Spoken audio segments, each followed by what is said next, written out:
Sandra, how are you? It's really good to see you. Hi, Hugo. Thank you for having me.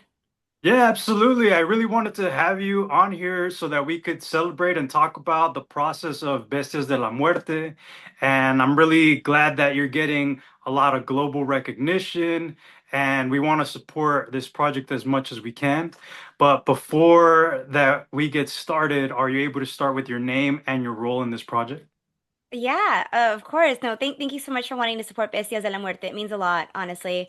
So I'm Sandra Powers, and I am the writer, director, and editor of Bestias de la Muerte. It's an animated short film, um, and in English, it's called Beasts of Death. Well, you have been Emmy and Annie Award nominated, and you've contributed your work to Disney Marvel. What made you want to work on this project? Yeah, so I've been in animation for over 15 years, working as an editor. The past several years, I've been fortunate enough to be the lead editor on many award-winning shows. Like you mentioned, I was at Disney for 10 years. I worked on Elena of Avalor and then Moon Girl and Devil Dinosaur. I'm now on a Flying Bark Netflix show. And before that, I was at Nickelodeon for 5 years. I worked on Legend of Korra, Dora, The Explorer, and a few other shows.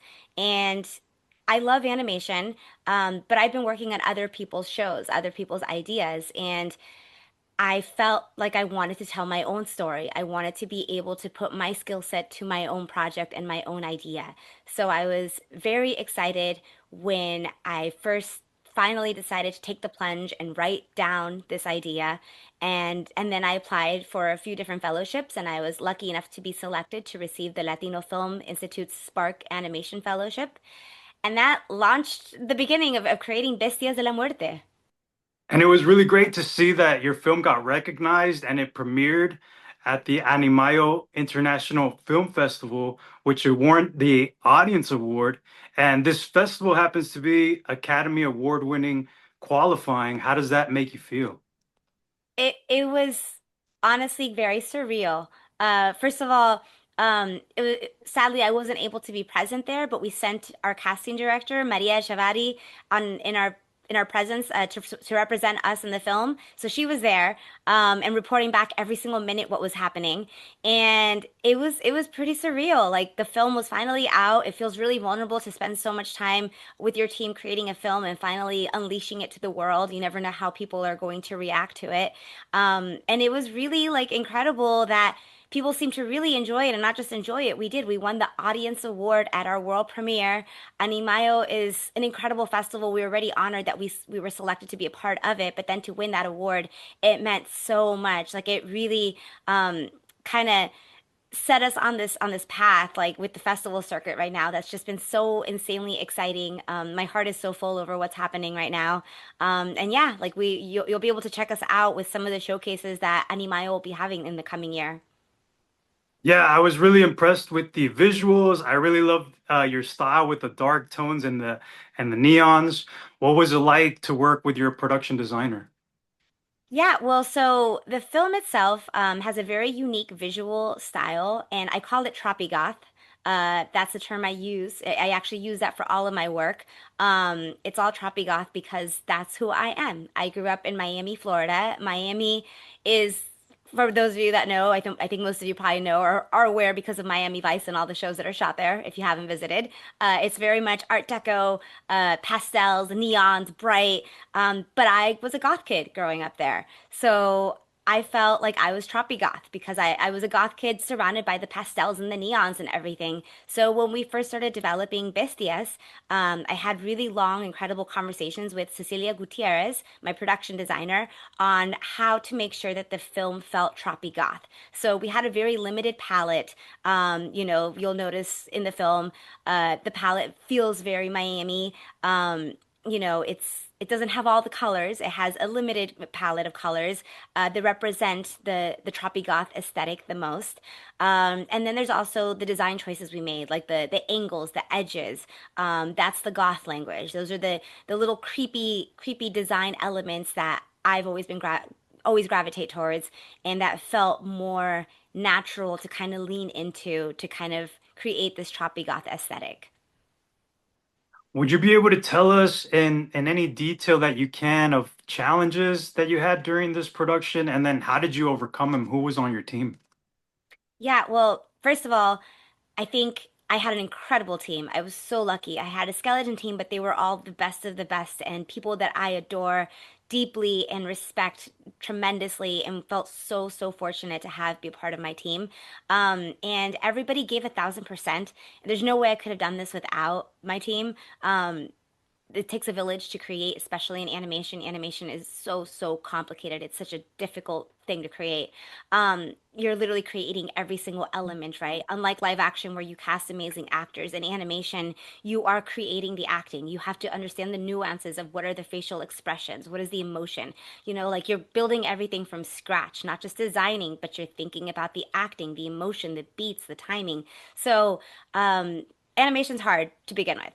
I think the biggest challenge we had was that it was a very ambitious project, and because of the funding we received, the fellowship, we were given a timeline. The film had to be finished in 11 months, and so when you have a limited budget, very limited, tiny budget, and a really, really fast turnaround time, because 11 months for an ambitious animated short like this is actually a very short period of time. Normally, you would need at least 2 to 3 years to create something like this. So that was the hardest thing. We were up against the clock. It was one of those crazy scenarios where for those 11 months, every weekend I knew I spent every single weekend reviewing animation, giving notes. Every single day of the week during lunchtime, I had meetings scheduled to review things with the team, to go through whether it was the animation or the designs or the background or the characters, like constantly reviewing things, having meetings. There were moments even outside of work, like actually all the time outside of work. I basically had no life for those 11 months. I'd come home from work and continue on through the end of the night and then wake up. And it was just a nonstop insanity, but a really incredible and powerful and magical whirlwind to be in, honestly, because it felt like I was creating something magical and very special with a team that I really, really trusted and loved, who also gave 1,000% to it in every capacity. Well, I recently got to speak to one of your co-producers, Timur Bekbusinov, and he actually got to share some words about what it was like to collaborate with you during this project. So Timur says, Sandra is not only a phenomenal, talented creator and artist, but she is also very inspiring to her team, her crew, which she assembled and led over many months. Every one of them got on board because they wanted to be a part of the journey. She is also a natural showrunner and a clear communicator, which helps steer the ship and allow for the timelines to be meticulously maintained. How does that make you feel to hear from one of your collaborators? That's very sweet. That means so much. No, truly, he was an integral part of this entire project, as is the rest of my team. Like, I'm very aware that having worked in the industry for 15 years, over 15 years, I'm very aware that it does take a village and that every single member of your team is so important. It doesn't matter how small you think it is that their role is, whether they're spending a few hours versus like a lot of hours. Everything that everyone's contributing is integral and is part of the project. Bestias would not be what it is if I didn't have this exact team. And every single one of them taught me something. I learned so much from each one of them. The film became what it is because each one of them gave a bit of themselves to it. And honestly, my heart is so full. I love all of them so deeply, and just treasure them like they're my family because it takes a village. Like I keep saying that, but I don't know what other colloquialism to use to explain that I could not create something like this by myself. I'm very aware of them, and I tried to make sure that they all knew that I was aware of them, that I saw them, and that I felt what they were giving, that I was very grateful and appreciative of all the work and all the love and all the creativity they were sharing and giving into this project. Yeah, I'm really glad that you have this community to help you, and this was an opportunity for all of them to come together and bring out this vision that you had. For me, watching the film, I really gravitated towards the music, which is something that I always look for in a project. It was a character in its own, which brought you into this world that you created. What was it like to work on the score for the film? Yeah, well, so I'm glad you mentioned that. I love the music too, and I'm again over the moon with how the music turned out, and I also am not surprised. So when I first found out I got the fellowship and I knew, okay, we need to hit the ground running right now. We have 11 months to complete this crazy film. We need to assemble our squad. I immediately knew who I wanted to create the music. Like immediately, I was like, all right, I've been a gigantic fan of Elizaveta for a super long time. I first discovered her music because my partner was collaborating with her on a project. She is this incredible classically trained opera singer who then went on to have like get signed and have a pop career, then moved to Tokyo and creates this like incredible music that has operatic vocals with like pop energy and synth and electronics. And I've just been such a fan, and I know she has a cult following.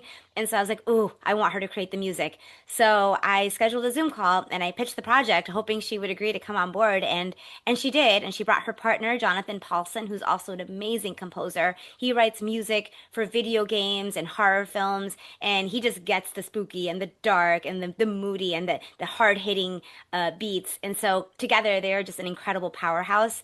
And they were like again 1,000% on board. They gave it their everything. Like music was integral, and I'm glad that you noticed. I actually did think about music being its own character. To me, Elizabeta's voice, which is present throughout the film, felt like the voice of her of the mother in the film. It felt like we were hearing a message through her voice throughout it. This emotional character, this other being that was there also, kind of subconsciously feeding you the energy you needed to know in those moments.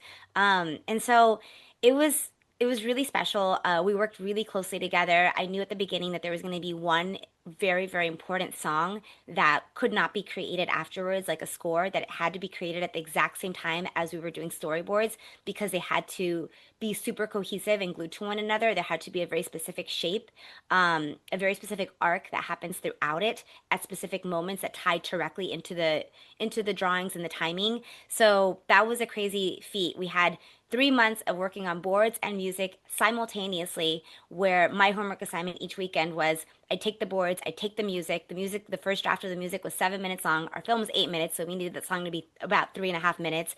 And I would just do lots of editing. I would edit down the song, I would edit down the boards, glue it all together, time it all out, and then send it to all parties, send it to our amazing head of boards, Zizan Kang, and he'd be working on the storyboards.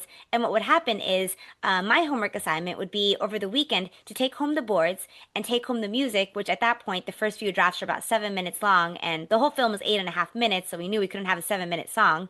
So I'd take home the song, the long song, and I would cut it down to about 3.5 minutes, and I would cut the boards as well and kind of rearrange them and match it. So I was doing a lot of editing magic, basically, to get it to feel right so that the story was taking the shape it needed to and hitting the correct moments, hitting the correct musical moments and beats.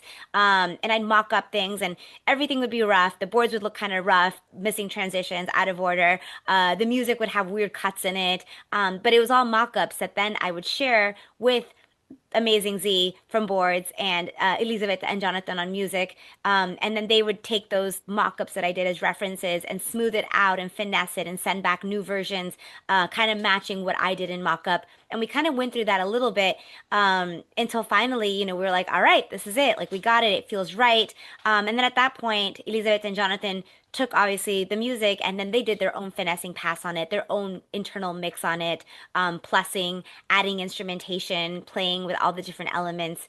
So that was really fun and something that you don't uniquely get to normally do. Like normally you work on a film and then afterwards you just get to music when you're in post, when you create the score. But this was a unique kind of moment to be able to, a unique situation, and it's something that as an editor, I have I guess the skill set and the idea in mind to want to create something like this because I know how, and there's such joy in mixing specific animated moments with music, like when it's fully in sync and you're hitting it perfectly. Oh, it's just like so incredible, and that's something I really wanted to happen inside the film.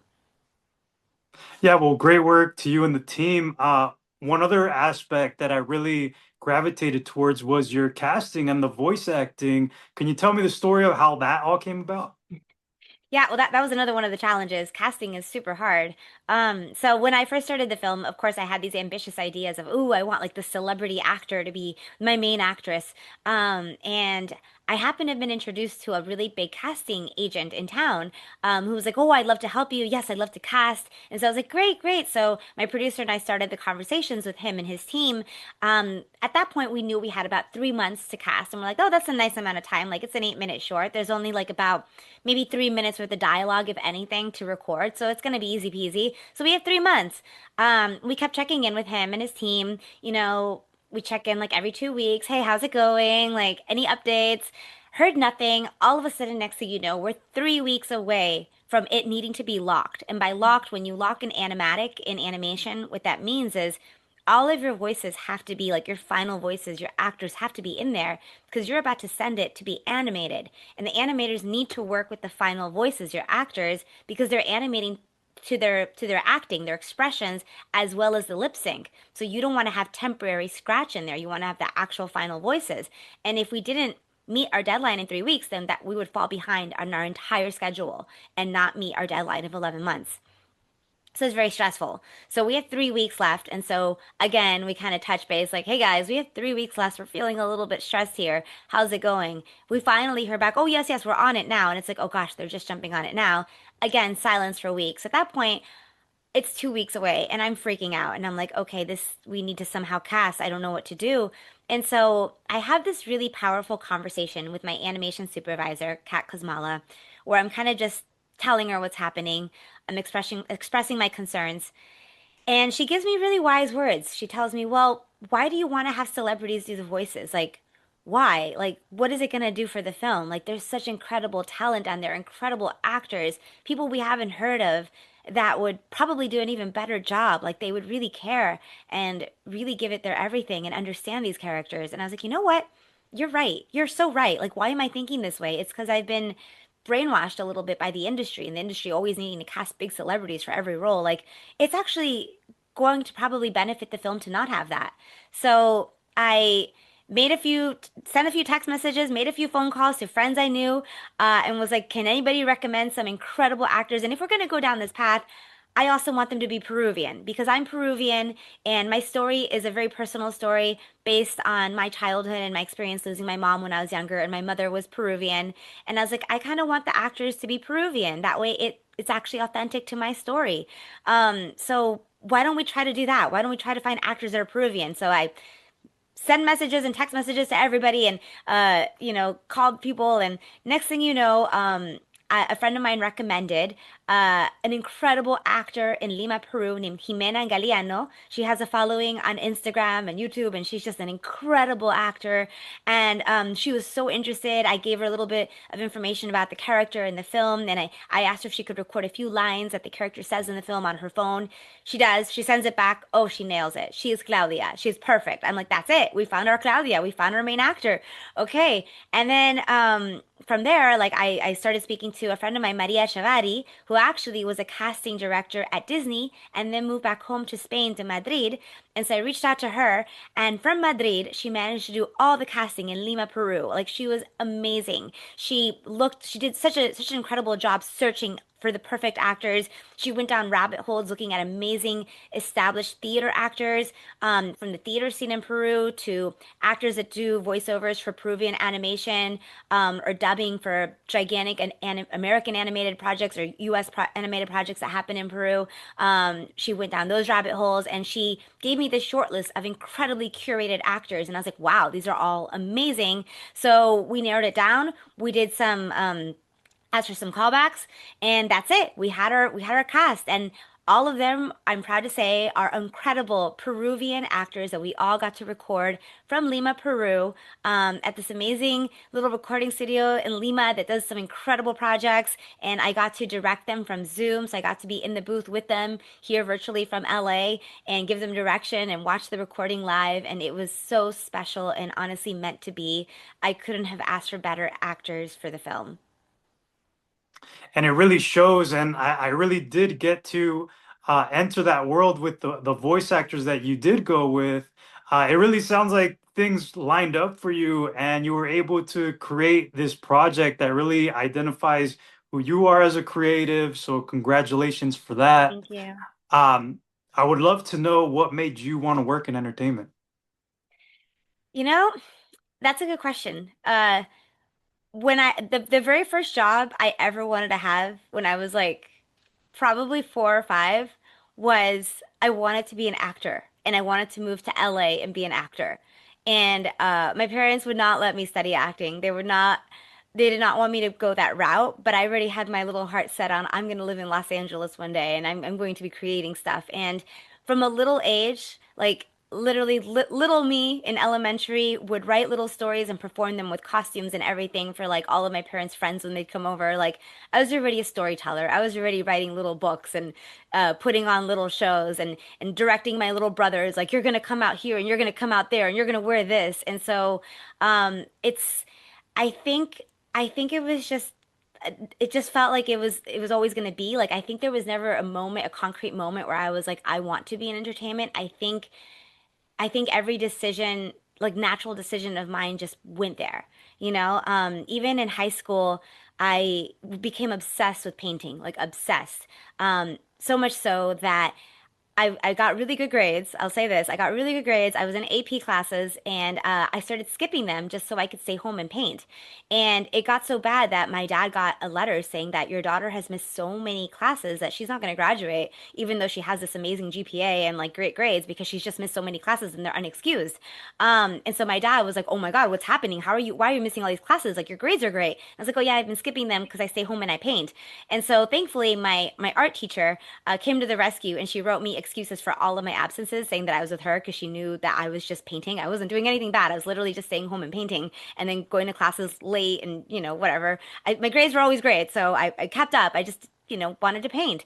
And so what was crazy was I applied to pre-med. I thought I'm going to study medicine. I'm going to find the cure for cancer because again, I lost my mom to that, and I was like, I'm going to do that. And I got into University of Florida for pre-med, and my father actually is the one that pulled me aside and said, why are you studying medicine? You love art so much. I mean, all you do is paint. Like, why don't you study what you love?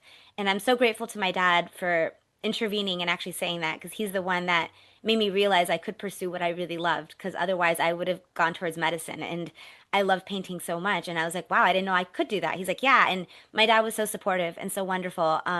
He, encouraged me to apply to art schools.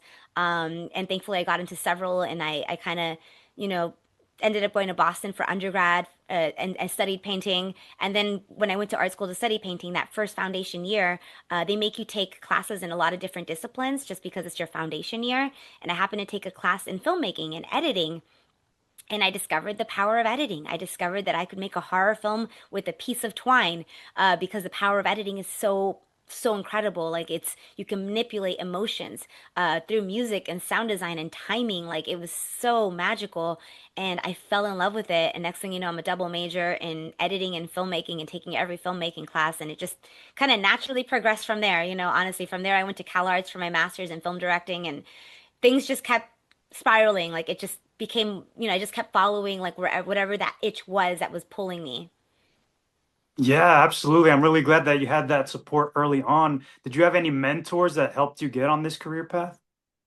I love that because yes, I've definitely had some incredible mentors. Let's see. So I'd say my very first mentor, and I'll give a shout out because she changed everything for me, was in first grade, Mrs. Ferrer.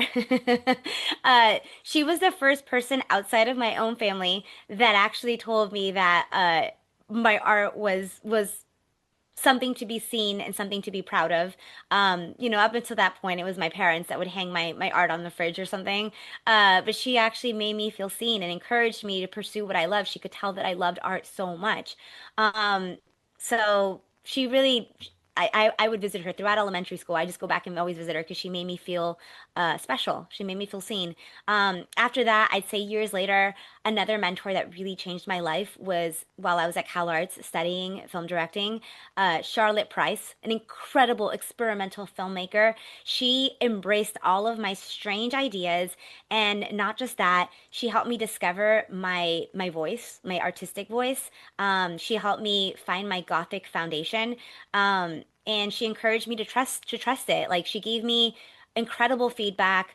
She questioned so much of what I was doing and made me question it and made me pinpoint who it was that I was and what was my style and what was I trying to create. So she helped me really find myself. And then after that, I'd say after graduating, I ended up meeting this incredible, one of the nation's top opera producers, Beth Morrison, who runs Beth Morrison Projects in New York City. And she's just a powerhouse of a being. And she saw something in me. She saw my artistic side and said, you would be an incredible theater and opera director. And she mentored me and she nurtured me and she gave me my first opportunities directing opera and theater, completely with a team there to support me, to nurture me, to help me understand how it works. And she was there every step of the way, always encouraging me, and believing in my vision and championing me, which was incredible. To this day, I still work with her. I still direct opera and theater projects with her. I have one that actually two right now coming up in the next year, two different operas with her. So she's honestly just an incredible being, to have taken that chance and trained me and nurtured me in that way. And then while I was at Disney, so I was at Disney for 10 years, on Elena of Avalor, I met my hermana in animation and one of my biggest mentors, also Pilar Flynn. She was a producer of Elena of Avalor, and she's currently the producer I'm on working with right now on this unannounced Flying Bark Netflix show.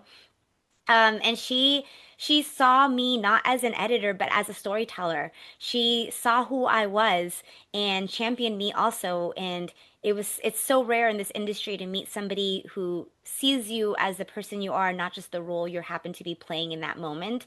And she was the first person I shared my script of Bestias with, and she's the one that immediately said, "You have to make this. You have to make this, no matter what you have." And she was there as my mentor, as my guide. I call her consulting producer on the project. But any questions, any hiccups, any challenges, I'd go to her and she would give me advice and help me get through it. I knew I wasn't alone creating anything. And to this day, she's still one of my strongest mentors. I look up to her. She's an incredible leader. I see how she leads with empathy and compassion, how, having love present with your team and with everything you create is so important. And I'm very lucky. I'm very lucky to have had these mentors that have helped shape me and have inspired me to become who I am. Yeah, absolutely. You definitely need to have that strong community and those people that uplift you and make you know and see the best version of yourself. Are you able to share an experience that changed your life?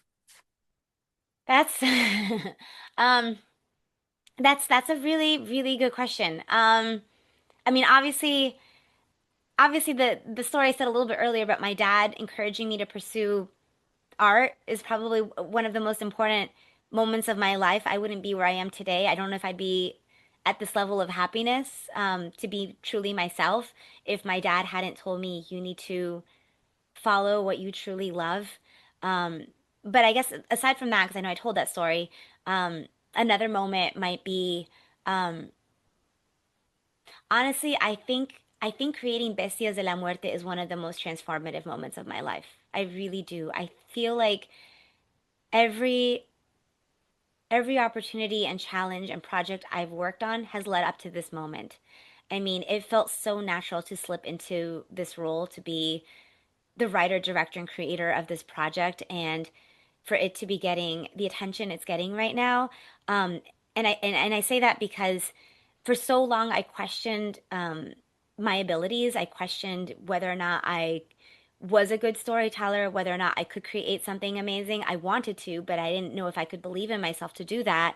And when I got the fellowship for Bestias, there was this moment I had where I realized that don't create for what you think people want. Create for what you truly, truly, deeply want.